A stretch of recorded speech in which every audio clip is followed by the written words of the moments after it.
자, 금투세로 부동산에 돈 몰릴 수도. 예, 네, 이거 계속 할 거야. 이거 계속 할 거야. 저는 금투세에 대해서 있는 그대로 팩트를 전달을 계속 할 겁니다. 없는 거 억지 부려갖고 금투세가 무조건 나쁜 것처럼 악마화시킬 생각도 없고요. 이거 뭐 조세 저항하는 것도 아닙니다. 저 올해 세금 많이 냈습니다.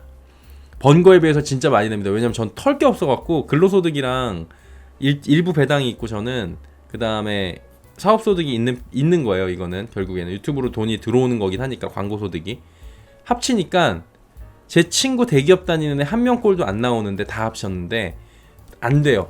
털 게 없어요. 저는 사업만 하면은 뭐 이렇게 세금을 공제받고 하는데 없어요. 세금 많이 내니까 나 이거 얘기해도 될 것 같아요. 예. 저는 그리고 떳떳하게 다 하고 있고요.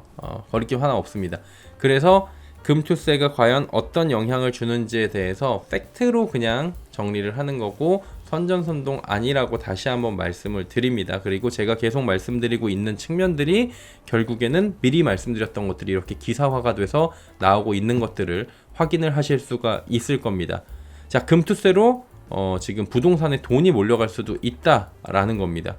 공모주로 돈 번 가족 인적공제 제외된다. 이거 말씀드렸던 거죠. 이게 나오기 시작하는 거예요. 부동산에 투자금 쏠릴 수도. 이거 이제 내년부터 양도차익 많습니다. 뭐 이런 얘기가 나와요. 금투세는 중산층에 큰 영향이 없다. 이렇게 됐었는데 이거 아니라고 말씀을 드렸잖아요. 모두가 이거는 결국엔 다 과세가 된다 했고 모두의 마블이 아니라 모두의 과세다라고 말씀을 드렸던 거예요.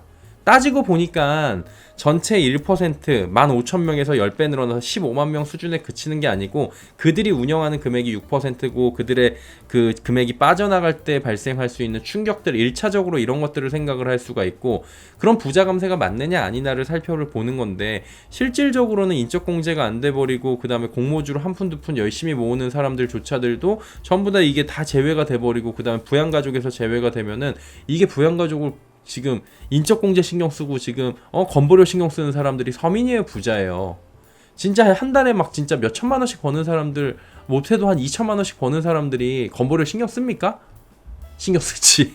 신경 쓰는데 진짜로 건보료 1, 2만 원 때문에 힘들어하는 사람들보다는 훨씬 다르다라는 거죠. 그런 논리로 지금 지켜보자라는 겁니다. 그래서 금투세 도입으로 주식 매매 이익이 세법상 소득의 범주에 본격 편입되면 중산층의 연말정산에 간접 영향을 끼친다는 해석이 나옵니다. 금투세는 부자뿐만 아니라 중산층에도 부담을 줄 수 있게 된다. 이렇게 평가를 한 거예요. 개인들이 뭐예요? 치킨값, 용돈, 생활비라도 어떻게든 벌어보겠다고 계좌 23개까지 만들어가지고 하고 있는 게 그게 이제 공모주 아니에요. 공모주 한번 하고 나면은 많이 벌면 4만원, 적게 벌면 2만원, 진짜 많이 벌면 10만원 뭐 이런 식으로 벌고 뭐 이런 식으로 하는 겁니다. 정부가 2020년 금융투자소득세 도입을 공식화한 배경은 뭐예요? 자본시장의 세제 정비였어요. 소득 있는 곳에 과세 있다. 상장 주식과 채권, 파생상품, 비과세 범위가 넓어서 조세 형평성이 떨어지니까 잡겠다라는 거였잖아요. 당시 홍남기 부총리 뭐라 그랬어요? 소액 투자자는 증권 거래세 인하로 오히려 세액 부담이 경감이 될 것이다. 그럼 싹 없애야지 이게 이중과세가 아니라는 얘기가 지적이 지금도 나오잖아요. 근데 0.15%포인트 이하로 못 내리잖아요. 지금 이 농특세니까 못 내리는 상황이에요. 그러면은 이중과세가 된다라는 얘기들이 나와요. 또 막상 시행을 앞두고 보니까 조세 형평성보다는 서민 중상층 과세 그리고 부자들은 또다시 감세할 수 있는 방향을 찾기 시작합니다. 이거 제일 재밌는 건 뭐냐면은 이런 법안 만들어도 진짜 돈 많은 사람들은 옆에서 누가 붙어갖고 다 만들어줍니다. 다 설계해줘요. 그럼 뭐예요? 그거 아무런 거 설계할 돈도 없고 설계해봤자 아무런 능력 없고 아무런 구간적 혜택 없는 사람들 나 같은 애들 이런 애들만 진짜 피해를 보는 거예요. 소득세 인적공제가 대표적이죠. 만약 부양가족이 주식에서 100만 원을 초과한 이득을 얻었는데도 연말정산 시기에 공제 대상이 포함해서 국세청에 제출하면 덜 신고한 횟수에 10% 가산세로 내야 돼. 그러니까 안 된다는 거예요. 이거 이제는 하면 안 된다. 이거 잘못 넣었다가는 가산세 내야 되니까 일반 매매, 공모주 청약 모두 해당됩니다. 그러니까 우리가 주식을 사고 팔아갖고 매매되는 것뿐만이 아니라 공모주 청약까지 모두 해당이 됩니다. 주식 일반 매매부터 공모주 청약. 자녀, 부모님, 인적공제 모두 사라질 판에 놓인 겁니다. 그동안 야당 등에서는 주식 양도차익 5천만 원 초과분부터 세율을 매긴다는 점을 들어서 중산층에는 큰 논리가 없다. 특히 1%만 해당한다. 부자 너희들 뭐하러 걱정하냐? 돈도 없는 것들이. 이런 논리를 펼쳤어요. 그러면 조세 형평성 측면에서 금투세를 없애고 증권 거래소 위주로 운영하는 것이 낫다라는 그래서 그 의견이 지금 다시 나오는 거예요. 차라리 우리가 내려달라고 한 적 있느냐. 거래세 0.23으로 다시 올려라. 거기서 나오는 세수분들은 거기서 채워라.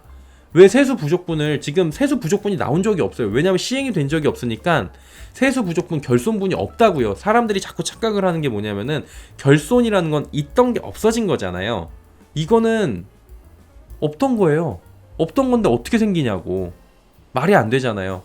그러면은 우리가 깎아줬으니까 여기서 빠진 거를 깎아주지 말라고 그런 얘기까지 지금 시장에서 나오고 있는 거예요.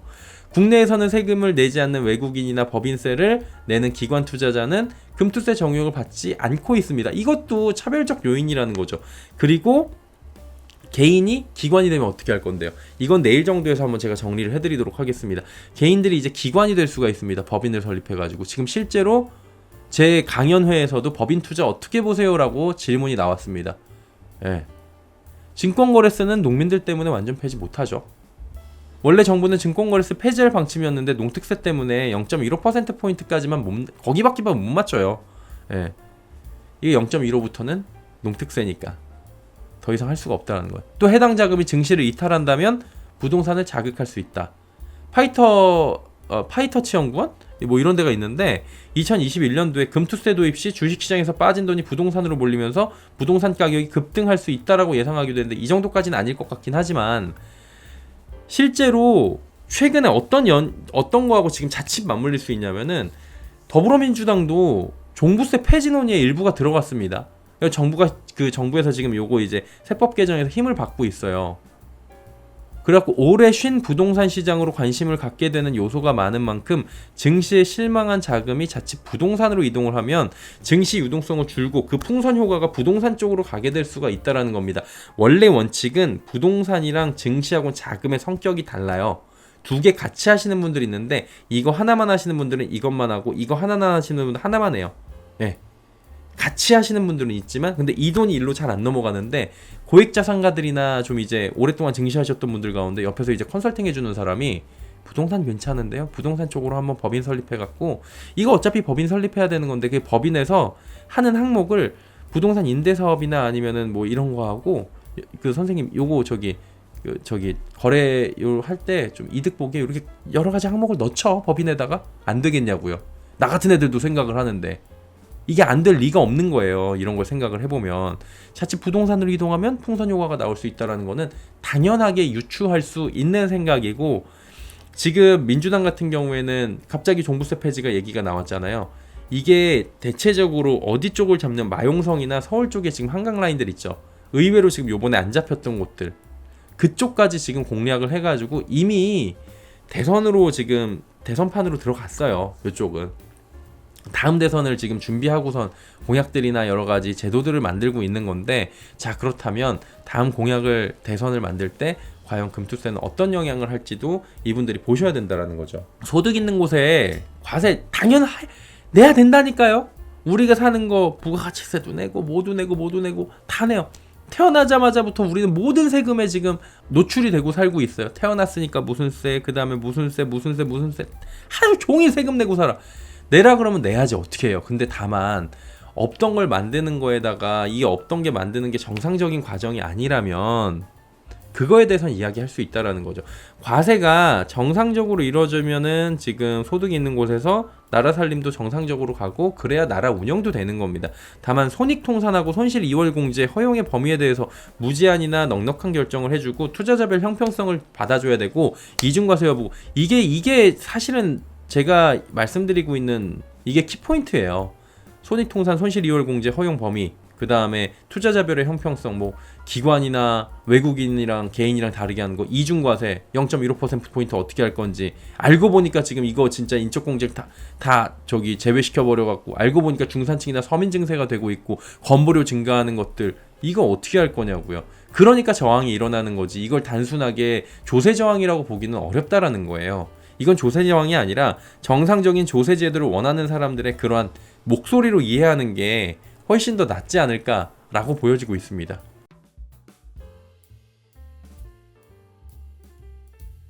금투세 그들은 이렇게 빠져나간다. 어떻게 빠져나갈까요? 법인 설립합니다.